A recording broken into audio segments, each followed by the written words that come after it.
पादरे टिके शरण पशिबी बोली आपण दुआर को दौड़ी आसी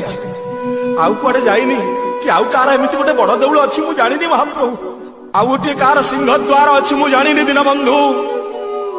कि आउ गोटे कोटी महाप्रसाद अच्छी मु जानी हे चका नयन हे गरुड़गामी मधुसूदन हे विकच नेत्र ढल ढल कमल हे श्वेत पद्मडोला उद्भासित नेत्र अपलक नेत्र काली विषधर गंजन विपद भंजन गरुड़गामी मधुसूदन विकच नेत्र महाप्रभु भक्त प्रति अवहेला करना मणिमा आपण मना करदेले जे मोर पाद नाही बोली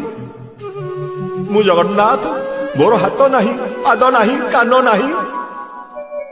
सତରେ कौन पाद नाही आपणकर तेबे त्रेतया जुगरे जोड़िए पाद किए दिवर को बढ़ेइथिला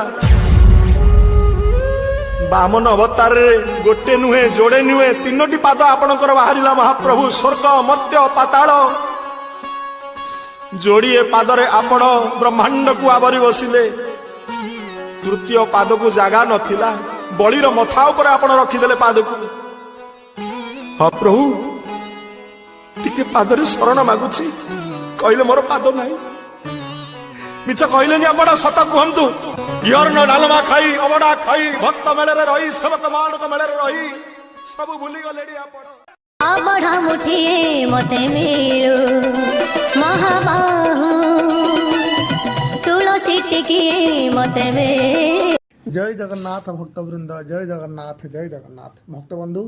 आपण मन देखुथिले आध्यात्मिक क्षेत्र दामोदकुला त्रिपंचमी पड़िया आयोजित होइथिबा महाप्रभुंकर दिव्य 32 बेश और 56 मात्र कार्यक्रम एभली कार्यक्रम हुए तो आपण माने ओडिशा रे कोनोसी पूरा पल्ली रे